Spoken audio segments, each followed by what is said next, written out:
मंडळी, राम राम. सगळ्यांचं स्वागत आहे सुप्रिया शिंदे ब्लॉगमध्ये. कशा आहेत तुम्ही सगळेजण? आणि मीही मस्त मजेमध्ये आहे.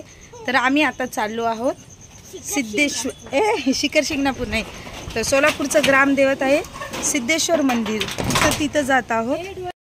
तर इथं सिद्धेश्वर मंदिरामध्ये आलेलो आहोत. सोलापूरचं ग्रामदेवत आहे श्री सिद्धेश्वर महाराज. तर हे मंदिराचं एंट्रन्स आहे. इथं पूर्ण कारण श्रावण सोमवार असल्यामुळे पूर्ण जत्रा असल्यासारखं भरलेलं आहे, बघू शकता तुम्ही.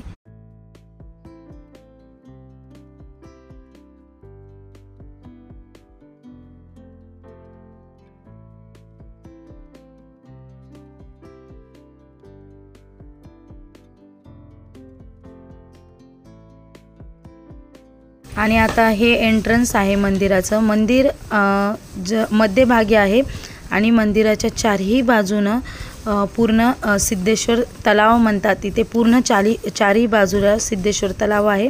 आणि आता श्रावण सोमवार असल्यामुळे इथे खूप सारे वेगवेगळ्या वस्तूंचे म्हणा प्रसादाचे दुकानं लागलेले आहेत.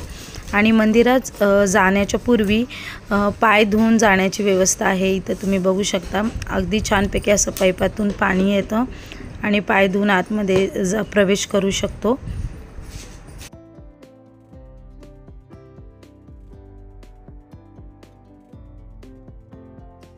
गेल्या गेल्या इथं आपल्याला 68 लिंगापैकी पहिलं लिंग जे आहे अमृत लिंग, तर त्याचं दर्शन होतं. आणि असे वेगवेगळ्या प्रकारचे लिंग मंदिरामध्ये स्थापित करण्यात आलेले आहेत, बघू शकता. पहिलं हे जे आहे हे अमृत लिंग आहे. तर 68 लिंगापैकी भरपूर सारे लिंग म्हणजे मंदिर, छोटे मोठे मंदिर आहेत बाजूला. आणि जे सिद्धेश्वर महाराज आहे त्यांचं मेन मंदिर आतल्या बाजूला आहे. सगळ्यात आधी आपल्याला ह्या लिंगांचं दर्शन करून, गणपतीचं दर्शन करून आणि परत नागोबाचं दर्शन करून मग आतमध्ये प्रवेश मिळतो.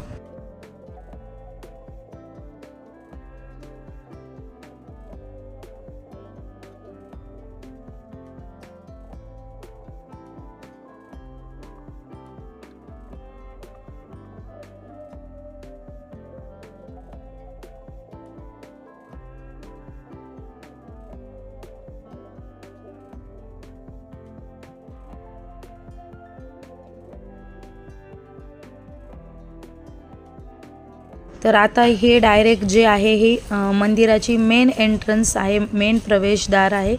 समोर गेल्या गेल्या तर आता गेल्या गेल्या आपल्याला सिद्धेश्वर महाराजांनी जिथे समाधी घेतली आहे त्याचं दर्शन घडतं. आधी जे समोर तुम्हाला फुलाची सजावट दिसते ते सिद्धेश्वर महाराजांनी इथे समाधी घेतलेली आहे. आणि जे दुसरं कळस जे दिसते ते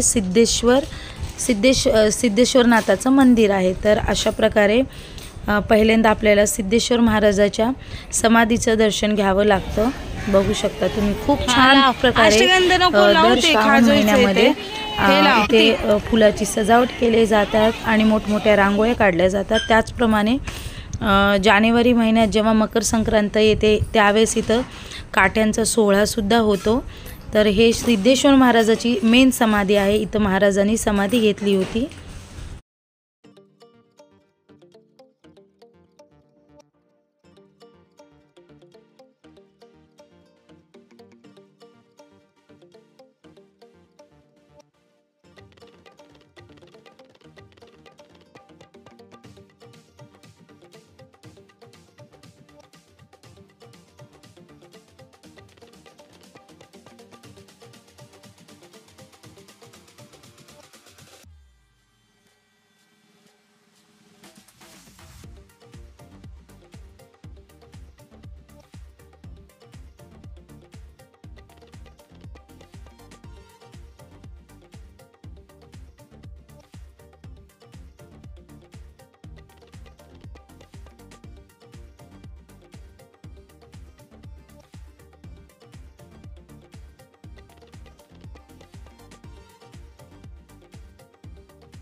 महाराजाच्या समाधीचं दर्शन झाल्याच्या नंतर समोर एक मंदिर आहे, वीरेश्वर शिवशरण महाराजांची ही देखील समाधी आहे।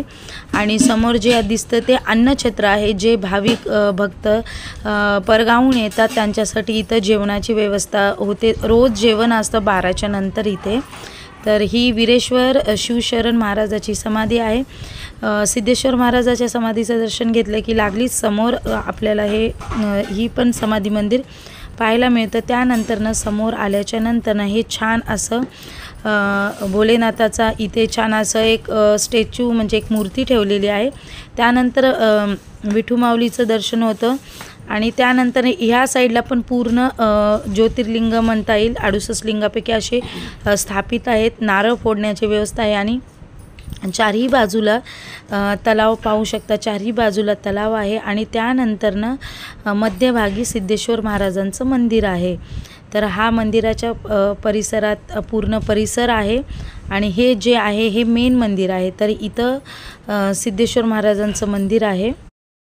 तर चौथा होता श्रावण सोमवार आणि त्याचबरोबर गोकुळाष्टमी होती, म्हणून भरपूर अशी लाईन होती। तर अशा प्रकारे लाईनीमध्ये लागून दर्शन घ्यावं लागतं। एरवी एवढी लाईन नसते, पण आता श्रावण सोमवारामुळे मंदिरामध्ये खूप गर्दी होती। तर एक अर्धा तासात आमचं दर्शन झालं।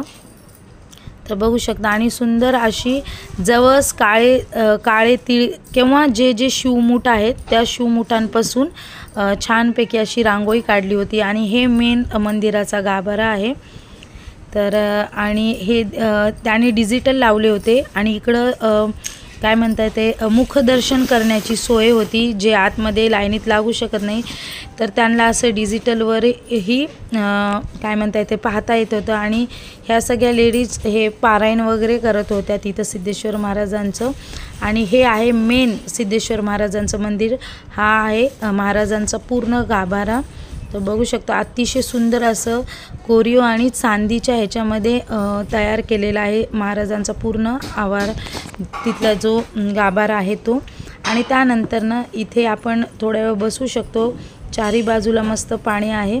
तर सोहमचं अशा प्रकारे इकडं प्रसाद खाणं चालू झालं होतं। आम्ही छानपैकी इकडे फोटोही काढले, कारण खूप छान वातावरण आहे मंदिराच्या चारही बाजूंचं। त्यानंतर मग मुखदर्शनही घेतलं आम्ही, मुखदर्शनाची पण इकडे सोय होती, मुखदर्शन घेतलं आणि पूर्ण बघू शकता। आणि अतिशय जवळून ही रांगोळी दाखवायचा प्रयत्न केलेला आहे।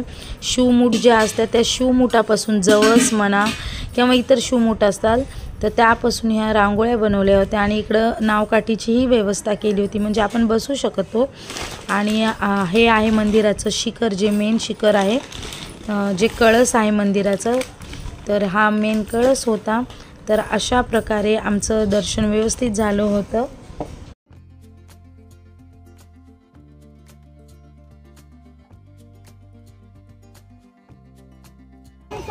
नंतर पुढेही आल्याच्या नंतर ना 68 ज्योतिर्लिंगापैकी जे ज्योतिर्लिंग आहेत तर ते ज्योतिर्लिंगसुद्धा तुम्हाला इथं स्थापित झालेले दिसतील।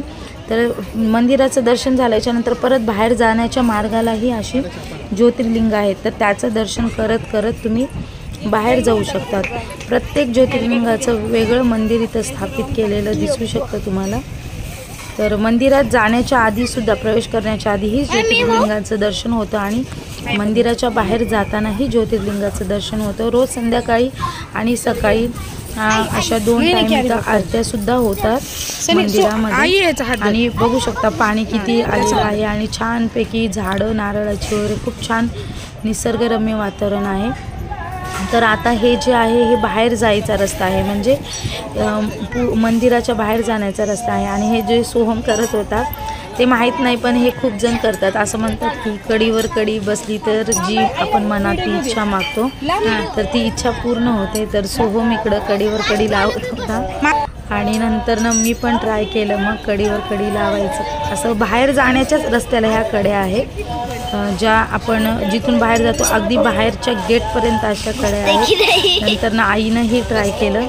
तर शक्यतो या कडेवर कड्या बसतातच, पण एक खूप वर्षापासून असं म्हणतात। तर सोहम मग सगळ्या कड्या शोधत होता। माझ्या पर्समध्ये आहे।